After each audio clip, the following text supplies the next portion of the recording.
বন্ধুরা, কেউ এই ফলটা কি চেনেন? কেউ বলতে পারবেন তাহলে কমেন্ট করে বলবেন।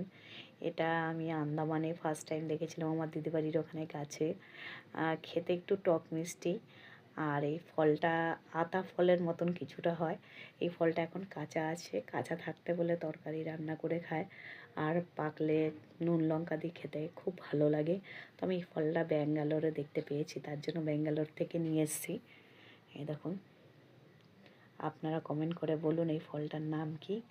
আর এই ফলটা আরেকটা উপকারিতা আছে, যাদের ক্যান্সার হয় তাদের জন্য বলে খাওয়া খুব উপকারিতা।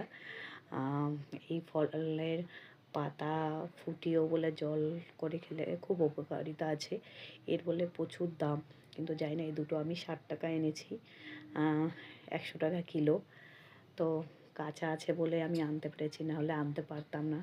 পেকে গেলে গলে যেত। আগের বার এনেছিলাম, সেটা পুরো গলে গেছিলো। কেউ জানলে বলবেন নাম।